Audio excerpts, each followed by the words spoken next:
Being a good woman is useless. It doesn't get you anything. I was raised on the lie that being a good woman is being a waiting woman. It's being a woman who is comfortable with pretending and playing the long game. A good woman is usually defined by the standards of others, and why should I desire to be that? Frankly, I would rather be an evil bitch. Hi, I'm Kiana, and I consume a lot of media. And thanks to my sister, Love Island is my current media of choice because it is truly a micro of the macro. Love Island is a show, if you haven't seen it, where young people in their 20s go to find a connection, whether that connection is love or lust, sexual, romantic, whatever. It is designed to find connections. It is for conventionally attractive people to be in swimsuits all day and explore their sensuality without being not sex positive. This season is the first season that I watched from beginning to end. Last season I watched just for Alandria, so when she became more on my social media feed as she was in the villa in Fiji, that is when I was interested, to be frank. Now I'm watching like a true fan, and immediately when I was like, okay, this is worth my time, to be honest. Um, I am interested or have become interested in I think they call them the core four, which is Melanie, Anaya, Trinity, and Kata. But mostly for the sake of this video, Anaya and Melanie. Melanie is coupled with Sincere. Melanie is a very passionate woman who expects loyalty from the get-go. She expects reciprocity. If I am doing this for you, there is no reason why you cannot show up for me. While Sincere is a passionate man who is flip-floppy. He has the talent of making every woman he talks to and is interested in feel special. Anaya is a princess, her words, not mine, who is looking for a continuation of the fairy tale that her father and her parents painted for her. She is like a slow burner, a little bit like Alandria, and just wants to hear the exact words she's looking for. And she is coupled up with KC, who is a man who desires to be wanted immediately. He is a man who not just needs reassurance, but desires his form of um, desire immediately. He wants to be wanted. During Casa Amor, the boys and girls, during the segment, the boys and girls are split up from their couples and pushed to find new connections with newcomers for about 5 days. And then at the end, they get to pick whether or not they want to couple up with someone from Casa Amor or if they want to couple up with their original couples. The girls had very different reactions to the Casa boys than the boys did to the Casa girls. And something that just kept coming up with the girls was a respect for the connection. The girls saw a live stream of what the OG boys did during the first night / challenge with the Casa girls. The boys were into it. They were kissing and, biting their lip. They were thirsty. They were hungry for this new attention. The OG girls saw all this and it crushed them.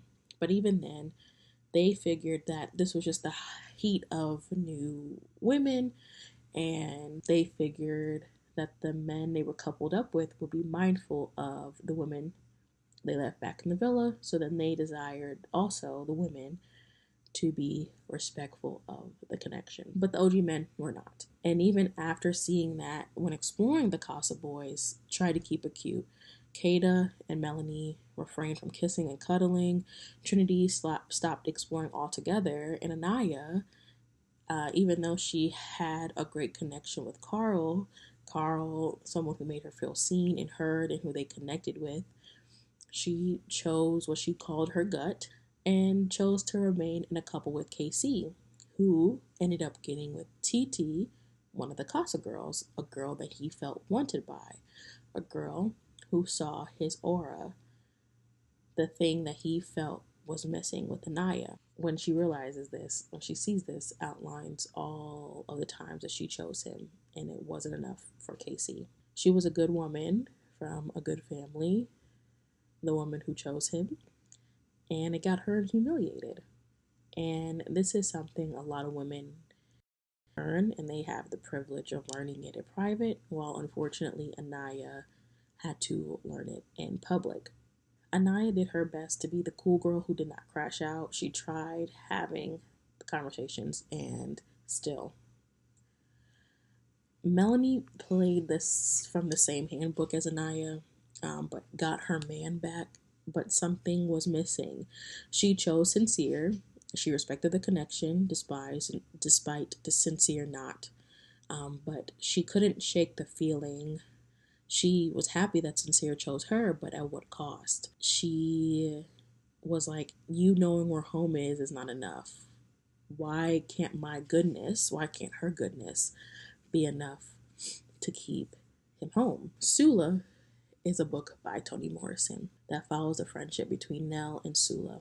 Nell was brought up respectable, to be a meek woman, and Sula was brought up in a house with unlikable women.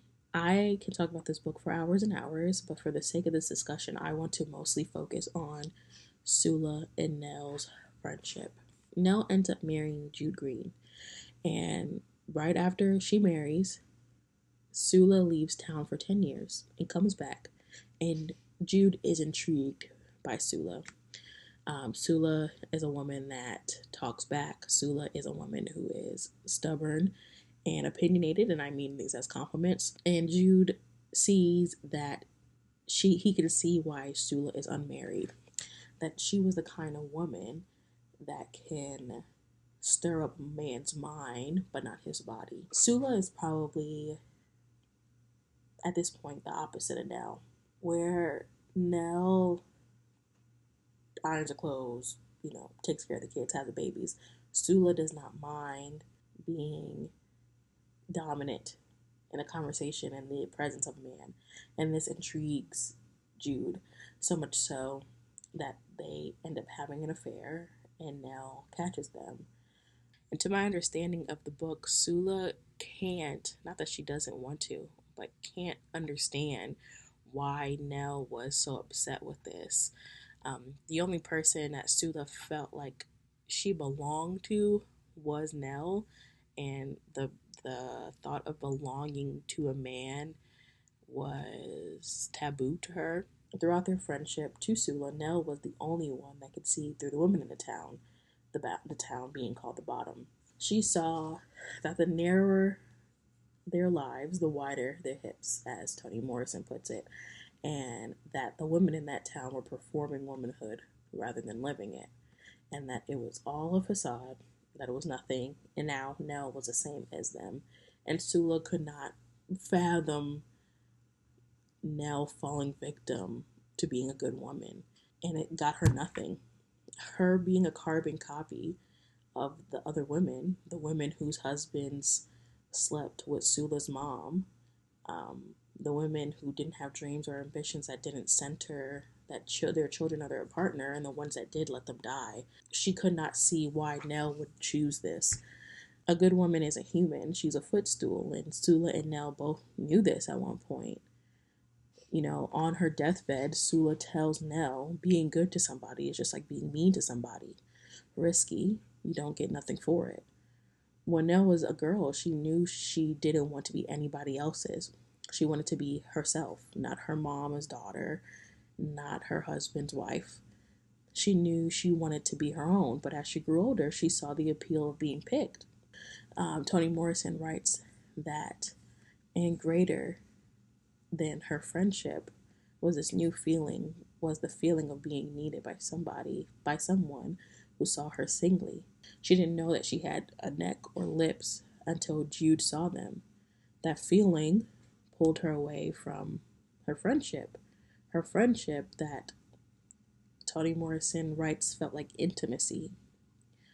Sula believed and was taught from her mother that sex was unremarkable for women, which is why, again, she was confused. That it wasn't about intimacy.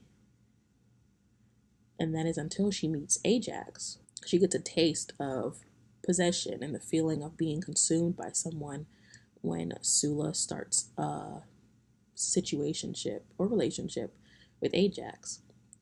She couldn't understand how she ever lived without his presence. And Ajax ends up leaving Sula after she shows some semblance of like doing wifely duties. And he's jolted at that, maybe even afraid of that. And he leaves her, just up and leaves her. They have sex and he leaves her. And she is looking for evidence of him so that he wouldn't seem so absent. His absence is all consuming to her, and she finds his ID and finds that she doesn't even know his name, calling him Ajax, but not even understanding that that was short for Albert Jax. And she starts to spiral almost. If she didn't know his name, then was he really hers? She let her guard down, and she was exactly what she almost condemned Nell for being and the other women in the town. She got caught up. And she gets sick. Like a year later, we see that she's sick and she dies. The abandonment, her her not being the baddest bitch killed her. Her first instance of emotional attachment is too much for her. Anaya and Mel, but more so Anaya, again, is learning a lesson on TV that a lot of us have the privilege of learning in private, and that is the risk in holding out hope for the wrong one. And that getting picked is not the pinnacle of life. Should not be the goal in your life.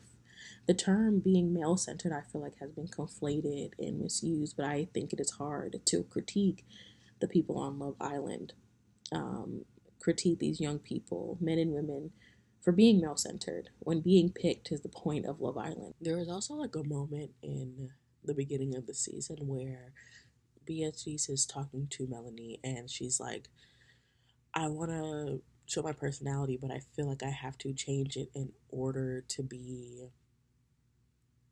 like visible to men or to attract men, right? Beatrice is like more, I guess, like you would call it more traditionally like tomboy, like she has what you would call like traditional, like masculine um, characteristics about her, right? She may be more blunt or more dominant than the men that's on the villa are used to, or what they're looking for in a woman. And she felt like she had to change parts about herself in order to attract a man on the island.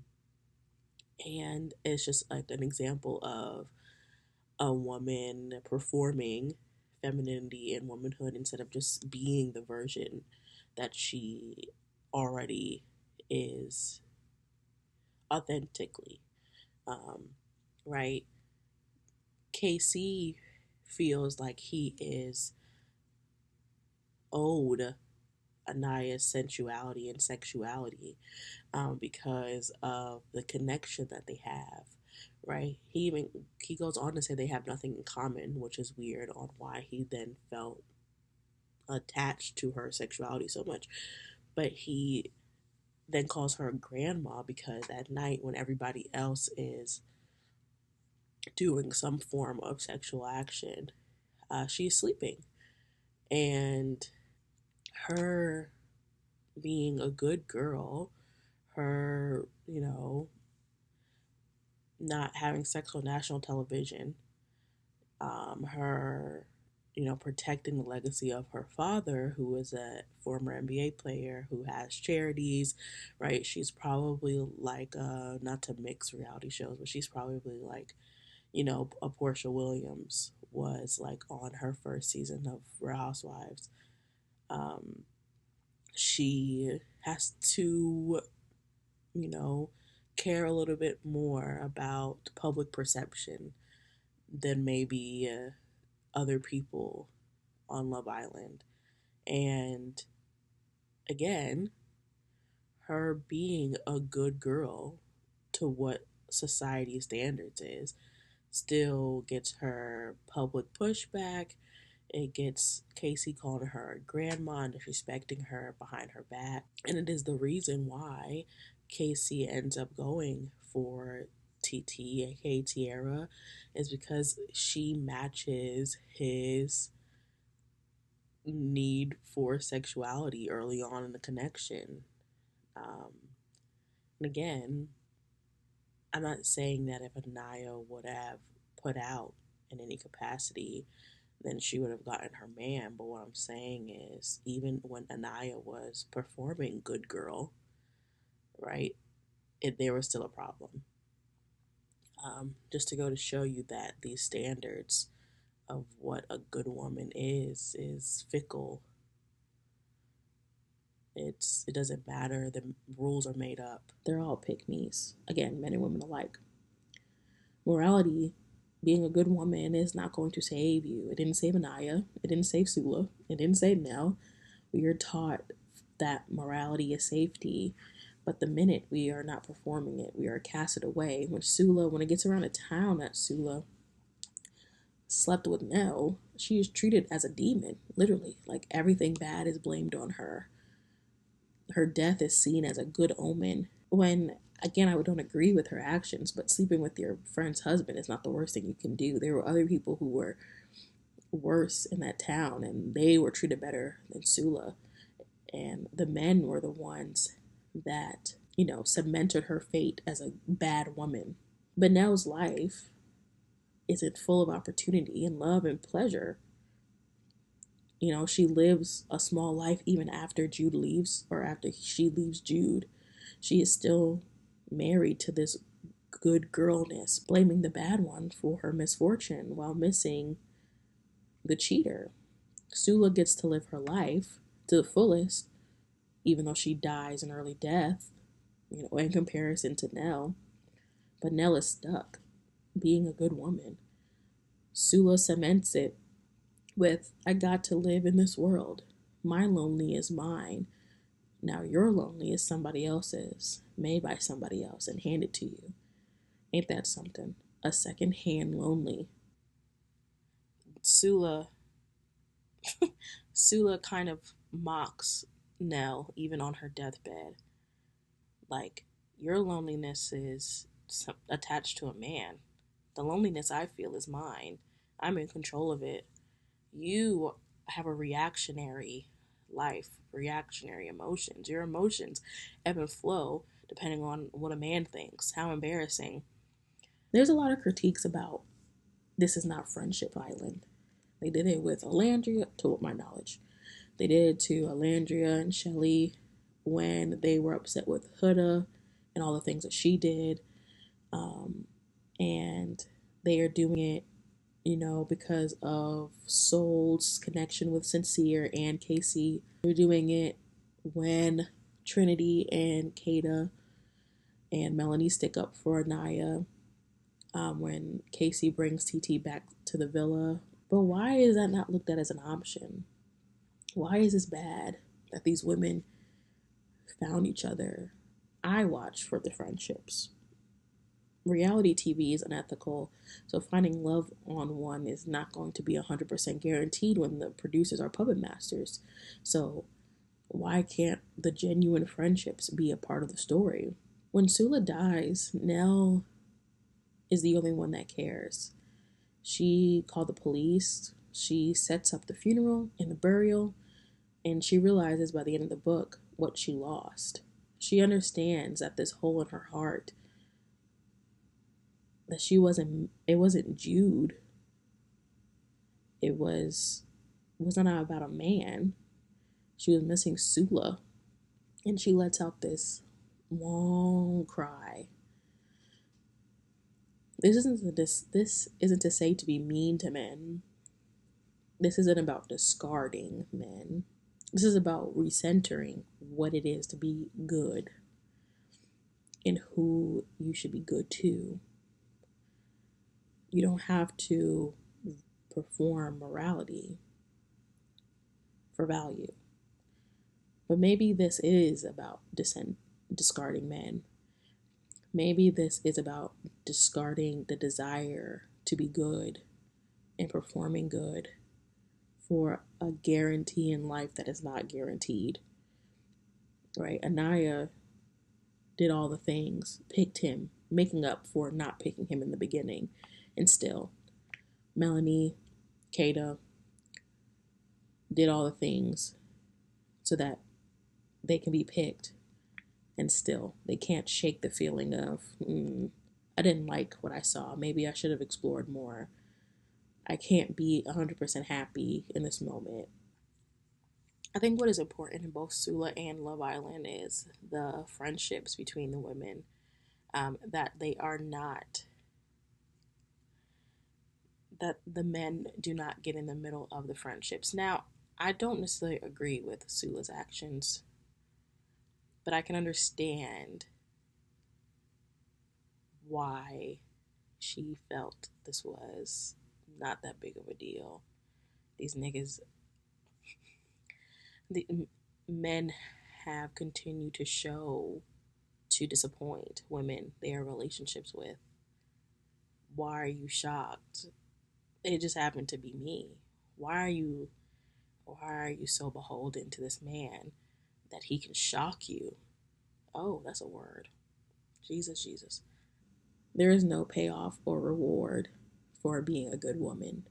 And I think Toni Morrison is showing us that in Sula. And I think Love Island is showing us that.